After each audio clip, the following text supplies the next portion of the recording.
अमीर का बच्चा हो, प्रधानमंत्री का हो, शिक्षा मंत्री का हो, गरीब का हो, चपरासी का हो, खेत मजदूर का हो, सबको बेहतर से बेहतर बराबर शिक्षा मिलनी चाहिए और सबको डिग्निफाइड एम्प्लॉयमेंट मिलना चाहिए। उसके लिए यहाँ पर छात्र और युवा मौजूद है। आप नहीं दे सकते हैं तो यहाँ पर हम बैठ के भीख मांगने वाले नहीं हैं, नाक रगड़ने वाले नहीं हैं, हम यहाँ कोई खैरात नहीं मांग रहे हैं। छात्र और युवा और यहाँ पर न्याय पसंद जनता वही मांग रही है जो हमारे हक में संविधान प्रॉमिस करता है। प्रॉमिस तो करता है पर पीढ़ियों दर पीढ़ी परिवारों को, बहुसंख्यक जनता को डिलीवर नहीं कर पाया है और पानी सर से ऊपर गुजर चुका है। अब सिर्फ जंतर मंतर एक प्रोटेस्ट साइट नहीं रहा, अब जहाँ पर भी है कोई सिर्फ सोशल मीडिया बज़ नहीं है, केवल ऑनलाइन मूवमेंट नहीं है। अब जनता सिर्फ हिसाब नहीं मांग रही, सिर्फ बर्खास्तगी नहीं मांग रही। आपको लगता है सरकार जिम्मेदारी लेती है किसी चीज़ की? सरकार जिम्मेदारी लेती होती तो ये जो चुप्पी साधे हुए बैठे हुए हैं वहाँ पर, ये नहीं दिखाई पड़ता। ये जो बेशर्मी दिखाई पड़ रही है, ये जो अपने मुंह में दही जमाकर बैठे हुए हैं नेता, और ये शिक्षा मंत्री जी तो इतनी निश्चिंतता, इतने भयमुक्तता के माहौल में है कि उनके किले में कोई सेंध नहीं लगा पाएगा जैसे। अरे आप थोड़ा सोशल मीडिया खुद भी चेक कर लीजिए, आपको पता चलेगा यहाँ पे कितने हथकंडे अपना चुके हैं। आधी रात में रैपिड एक्शन फोर्स भर देते हैं यहाँ पर खाली एरिया में, आधी रात में आके कहीं उधर से परेशान करते हैं, कहीं कल कितने लोगों को लिटा लिटा के ये रगड़ के यहाँ से ले जा चुके हैं। पानी रोक देते हैं, खाना रोक देते हैं यहाँ पर। उसके अलावा अभी सुबह स्टूडेंट्स यहाँ पे कितने लोग बाहर खड़े हुए थे हाथ पकड़ पकड़ के। ये भी नहीं कि जेंडर का भी ध्यान नहीं रखा जा रहा, मतलब मेल कांस्टेबल हाथ पकड़ पकड़ के वहाँ पे रोक रहे हैं, अंदर नहीं आने दे रहे हैं। और उसके बाद कहा जाता है कि आपका fundamental right to peaceful assembly और प्रोटेस्ट आपका फंडामेंटल राइट है। अरे क्या फंडामेंटल है? सवाल पूछ, अगर पेपर लीगल है ठीक है, और यहाँ से ये सवाल पूछना कि भाई तुम साल दर साल एक पेपर नहीं करा पा रहे हो तो कुर्सी छोड़ दो, अगर ये पूछना इलीगल है तो सरकार इलीगल है, ये व्यवस्था इलीगल है, इसको बदलने की ज़रूरत है। आप कह रहे हैं ना सेना को जिम्मेदारी दे दी, देखिए सेना ने बड़े अच्छे से पेपर कराया।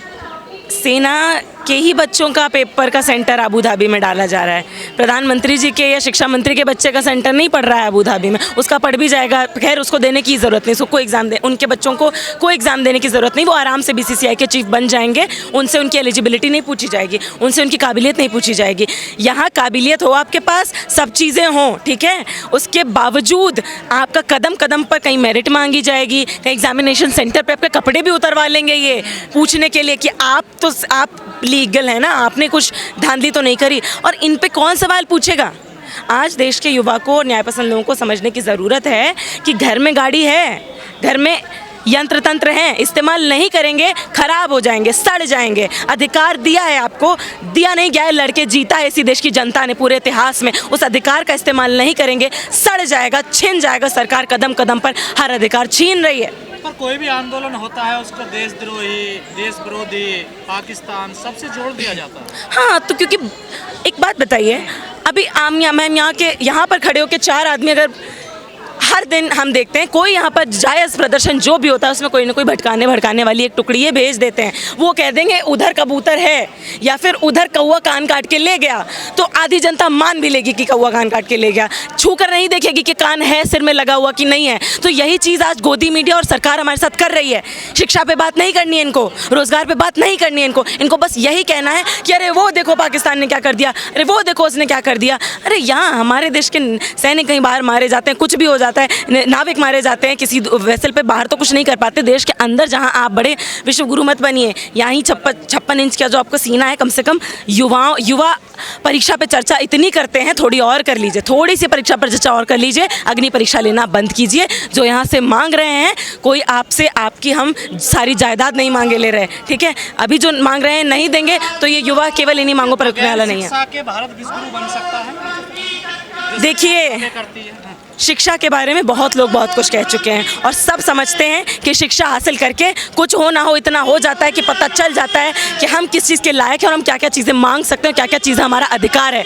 इसीलिए सरकार चाहती है कि किसी को ना मिले बेहतर स्कूल, किसी को ना मिले बेहतर कॉलेज, मिल जाएगा तो कहेगा हम काबिल हैं, तुम हमारा एग्ज़ाम लेने के काबिल नहीं हो, तुम्हारी ठग एजेंसी हमारा एग्ज़ाम लेने के काबिल नहीं है, तुम्हारा शिक्षा मंत्री हमारी अग्नि परीक्षा लेने के काबिल नहीं है। नहीं चाहते हैं कि इतना पढ़ लिख जाए, कि इतना हौसला आ जाए, कि इतना सवाल पूछ लें और व्यवस्था परिवर्तन का कहीं संघर्ष ही न शुरू कर दे। ये डर लगता है सरकार को और इसीलिए शिक्षा नहीं पहुंचने देना चाहते। इसीलिए छोटी छोटी बच्ची सरकारी स्कूल से अपने गांव से आदिवासी इलाकों छोड़ दीजिए, यहाँ छोटे छोटे गांव यूपी बिहार चले जाइए, स्कूल बंद हो गए, यूनिवर्सिटी बंद हो गई हैं। यहाँ पर आप कोचिंग सेंटर और इन सब की बात करें, अरे सरकारी स्कूल तक नहीं पहुँच पा रहा है देश का बच्चा, तो ये सारे व्यापक शिक्षा और रोजगार का जो पूरा भयंकर संकट है, उसके आक्रोश का भी नतीजा है कि लोग यहाँ पर मौजूद हैं। ये केवल नीट पेपर लीक और एनटीए के स्कैम का विरोध नहीं है। विश्वास और पाखंड फैलाकर देश में हम दुनिया में मुकाबला कर सकते हैं। देखिए, अंधविश्वास और पाखंड का मुकाबला सबसे पहले स्तर पर इसी तौर पर हो सकता है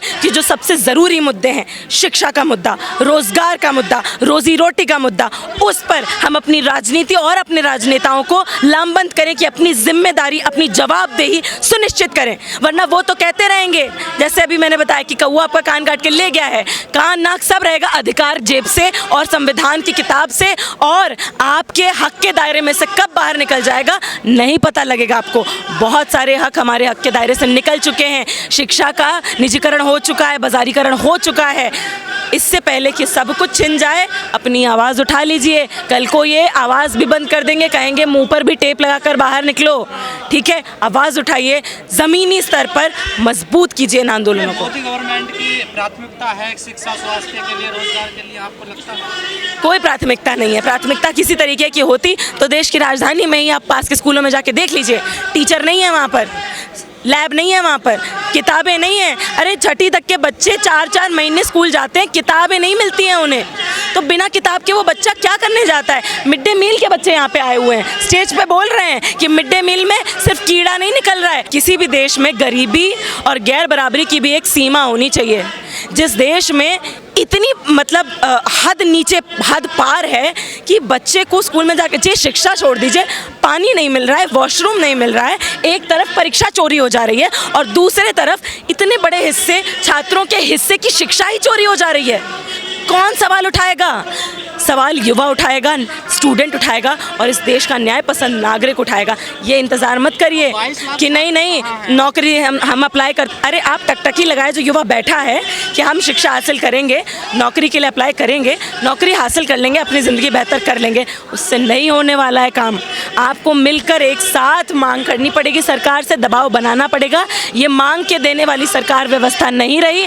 हक हमेशा इतिहास में एक साथ मिलकर छीन कर मांगना पड़ा है व्यवस्था से। आज भी वही वक्त है। आप अपने घरों से बाहर निकलिए, घर में अपनी आवाज़ उठाइए, आंदोलन को मजबूत कीजिए। क्या विपक्ष भी जिम्मेदार है जो हालात बने हुए उसके लिए? देखिए, सभी की जिम्मेदारी है। हम नहीं कह रहे हैं केवल मोदी जी जिम्मेदार हैं, हम नहीं कह रहे हैं केवल व्यवस्था जिम्मेदार है।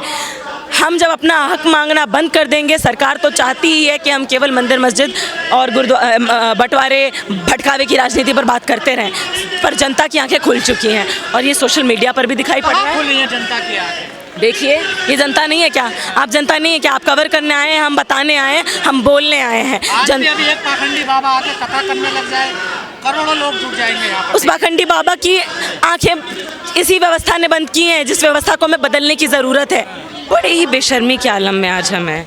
3 दिन से यहाँ कड़कती धूप में, भयंकर पसीने और ह्यूमिडिटी के बीच में 3 दिन 2 रातें यहाँ गुजार चुके हैं हम।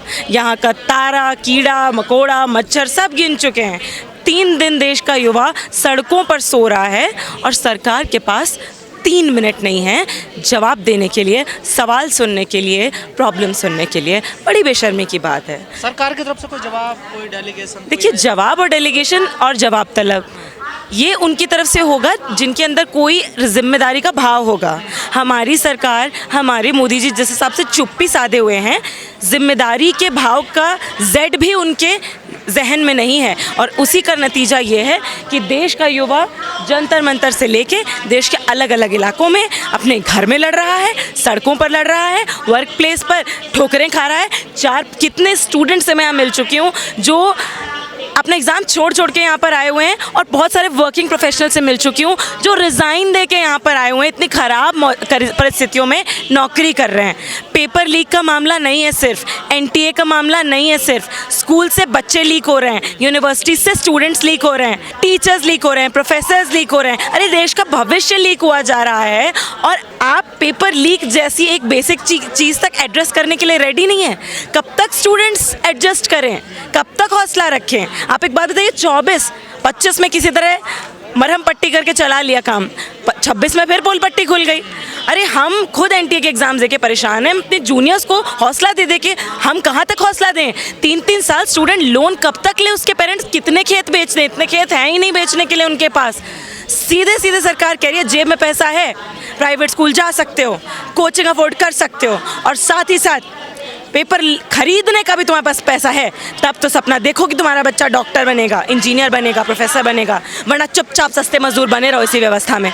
इस व्यवस्था को तोड़ने आया है ये युवा और ये स्टूडेंट, और आज यहाँ से पूरे देश भर से युवा ये सरकार को बताने आया है कि आपको सत्ता में बिठाया गया इसलिए कि आपसे सवाल पूछे जाएंगे, आपसे जिम्मेदारी मांगी जाएगी, हिसाब किताब मांगा जाएगा तो आपको देना पड़ेगा। ये कुर्सी ही है आपकी। आज मोदी जी चुप्पी तोड़ दीजिए। यहाँ से युवा और स्टूडेंट 3 दिन से चिल्ला चिल्ला के कह रहा है कि अभी तो सिर्फ बर्खास्तगी मांग रहे हैं शिक्षा मंत्री की।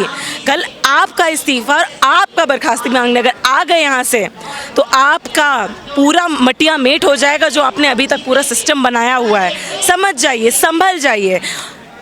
पानी सर से ऊपर गुजर चुका है। शिक्षा और रोजगार के मामलों में ऐसा क्राइसिस है कि यहाँ इतने लोग हैं, सिर्फ युवा ही नहीं है, यहाँ पे पेरेंट्स आ रखे हैं, छोटे छोटे बच्चे आ रखे हैं। 2-3 लोग उड़ीसा से ऐसे हैं, छोटे छोटे बच्चे अपने पेरेंट्स के साथ यहीं डेरा डाले हुए हैं। इतनी हताशा और इतना आक्रोश है इस व्यवस्था और सरकार के प्रति। डिमांड है तुरंत बर्खास्त कीजिए शिक्षा मंत्री को, तुरंत एनटीए को भंग कीजिए, तुरंत ये जो कोचिंग माफिया है, पेपर लीक नेक्सस है, पॉलिटिशियंस और इन सब का जो गठजोड़ है, जो स्टूडेंट्स की एंग्जाइटीज़ पर अपनी प्रॉफिट की दुकान चलाता है बेशर्मी से, इसको बंद करिए और इस देश में एक कॉमन स्कूलिंग सिस्टम लागू कीजिए।